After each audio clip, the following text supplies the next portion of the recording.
નમસ્કાર બાલમિત્રો, યુટ્યુબ ચેનલમાં આપનું હાર્દિક સ્વાગત છે. આપણે આજે ભાગ નંબર 109માં પ્રેક્ટિસ વર્ક 6.1ના દાખલાનું સોલ્યુશન મેળવશું. તો ચાલો આપણે શરૂ કરીએ. દાખલો નંબર 1, 4 લાખ સેન્ટીમીટર બરાબર ખાલી જગ્યા મીટર બરાબર ખાલી જગ્યા કિમી. હવે આપણે જ્યારે નાના એકમમાંથી મોટા એકમમાં કોઈપણ સંખ્યાને ફેરવવી હોય તો આપણે એને જે કહેવાય કે પહેલાં સૌપ્રથમ કે 100 સેમી બરાબર 1 મીટર, 1000 મીટર બરાબર કિલોમીટર, આ બધી બાબતો જે છે તે આપણે ધ્યાનમાં રાખવાની. તો જ્યારે નાના એકમમાંથી મોટો એકમમાં બદલવાના હોય તો નાના એકમને જે છે તેને આપણો જે કહેવાય કે ભાગાકાર કરવાથી જવાબ મળે. કોનો ભાગાકાર કરવાનો? તો સમજો કે 100 સેમી બરાબર 1 મીટર, તો 4 લાખ સેમી બરાબર કેટલા મીટર? તો 4 લાખ ભાગ્યા 100, એટલે કે જે એકમ નાનો એકમ હોય અને મોટા એકમમાં ફેરવવાના હોય ત્યારે ભાગાકાર કરીએ તો 2 મીંડા નીકળી જાય. એટલે કે 100 સેમી બરાબર 1 મીટર થાય તો 2 મીંડા કાઢી નાખો તો 4000 મીટર થાય. તેવી જ રીતે મીટરમાંથી કિલોમીટર કરવાના હોય તો હવે 1000 મીટર બરાબર કિલોમીટર થાય. તો આ મીટરને 1000 વડે ભાગીએ તો 4000 થયા, તો 4000ને પાછળ 3 મીંડા કાઢો તો 4 કિલોમીટર થાય. કેવી રીતે થાય તો જોઈએ આપણે. આ રીતે આપણે એનું સૂત્ર મૂકીને આપણે આ રીતે ભાગાકાર કરીને જવાબ મેળવી શકીએ છીએ. એટલે આપણો પહેલે બીજી ખાલી જગ્યામાં 4 આવશે અને પહેલી ખાલી જગ્યામાં આવશે 4000 મીટર. ત્યારબાદ 8,90,000 મીમી બરાબર ખાલી જગ્યા મીટર. તો સેન્ટીમીટર કરતાં પણ મીમી જે છે તે નાનો એકમ છે. એટલે આપણે એના માટે પણ એવી જ રીતે દાખલો ગણીશું. જેમ કે 10 મીમી બરાબર 1 સેમી. તો 8,90,000 મીમી બરાબર કેટલા? તેને આપણે 10 વડે ભાગીશું. એટલે કે જ્યારે મીમીમાંથી મીટર બનાવવાનો તો પહેલાં આપણે સેન્ટીમીટર કરવા પડશે એના. તો 100 સેન્ટીમીટર બરાબર 1 મીટર. તો આટલા સેમી બરાબર કેટલા? એટલે 10 વડે ભાગીએ ને આપણે તો એને આ 89,000 થાય. કારણ કે મીમીમાં 10 જશે એટલે 1 મીંડું જાય તો 89,000 વધે. પછી એને આપણે સેન્ટીમીટરમાં રૂપાંતર કરીએ તો 100 વડે ભાગાકાર થશે તો 890 મીટર થશે. તો 8,90,000 મીમી બરાબર કેટલા મીટર થાય? તો આપણે થશે 890 મીટર થશે આપણો જવાબ. ત્યારબાદ દાખલો નંબર 3, 1,19,200 સેન્ટીમીટર બરાબર ખાલી જગ્યા કિલોમીટર. તો સેન્ટીમીટરમાંથી આપણે મીટર ને મીટરમાંથી કિલોમીટરમાં ફેરવશું. તો 100 સેમી બરાબર 1 મીટર. તો 19,200 સેમી બરાબર કેટલા? તો 100 સેમી બરાબર 1 મીટર થાય એટલે 100 વડે ભાગ્યા એટલે 192 મીટર થાય. હવે 1000 મીટર બરાબર 1 કિલોમીટર થાય. તેથી આપણે 192 મીટર બરાબર કેટલા? એટલે અહીં 192 જવાબ આવ્યો. તો એના આપણે કિલોમીટર શોધવાના છે તો 1000 વડે ભાગાકાર કરીશું. તો એકમ, દશક, 100, 0.192 કિલોમીટર થશે. એટલે આપણી ખાલી જગ્યા આવશે 0.192 કિલોમીટર. ત્યારબાદ દાખલો નંબર 4, એકમ, દશક, 100, 1000, 1000, લાખ, 10 લાખ, 9 કરોડ મીમી બરાબર ખાલી જગ્યા સેમી બરાબર ખાલી જગ્યા મીટર અને બરાબર ખાલી જગ્યા કિમી. તો અહીંયા નાનામાંથી મોટો, એનાથી મોટો અને એનાથી મોટો એકમમાં ફેરફાર કરવાના છે.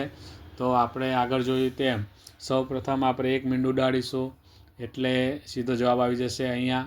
પછી એમાંથી હવે સેમી બરાબર કેટલા મીટર? તો 2 મીંડા ઉડાડી દઈશું એટલે 90,000 રહેશે. પછી 1000 આમાં મીટર બરાબર 1 કિલોમીટર થાય એટલે બીજા 3 મીંડા ઉડાડી દઈશું. એટલે આપણે છેલ્લે શું આવશે જવાબ? તો છેલ્લે આપણો જવાબ આવશે 90 કિલોમીટર જવાબ આવશે. આવી રીતે આપણે શોધીશું. 10 મીમી બરાબર 1 સેમી માટે કેટલા? તો 1 મીંડું ગયું એટલે 9 લાખ રહેશે. 100 સેમી 2 મીંડા જશે એટલે 90,000 રહે. 3 મીંડા જાય એટલે 90 રહે. છેલ્લે અંતે આપણો જવાબ આવશે અહીંયા 3 બધી ખાલી જગ્યામાં અલગ અલગ આવશે. અહીંયા એકમ, દશક, 100, 1000, દશક, લાખ, 90 લાખ, અહીંયા 90,000, અહીંયા 90. ત્યારબાદ દાખલો નંબર 5, 3 લાખ મીમી બરાબર ખાલી જગ્યા કિમી. તો તેવી જ રીતે આપણે આગળ જોઈશું. મીમીમાંથી કિમીમાં ફેરવવાના છે તો મીમી કરતાં મોટો સેમી, સેમીમાં આપણે રૂપાંતર કરીશું તો 10 વડે ભાગાકાર કરીશું એટલે આવશે 30,000. 30,000ને આપણે મીટરમાં ફેરવશું તો 100 વડે ભાગાકાર એટલે 300 મીટર. હવે મીટરમાંથી કિલોમીટરમાં ફેરવવા હોય તો 1000 વડે ભાગાકાર, તો અંતે આપણો જવાબ આવશે 0.3 કિલોમીટર જવાબ આપણો આવશે. ત્યારબાદ દાખલો નંબર 6, 9 કિમી બરાબર ખાલી જગ્યા સેમી બરાબર ખાલી જગ્યા મીમી. હવે આમાં આપણે જોઈએ તો હવે મોટા એકમમાંથી આપણે નાના એકમમાં ફેરવવાના છે. તો એવું કરવાનું હોય ત્યારે એનો ગુણાકાર આપણે સીધો કરીશું.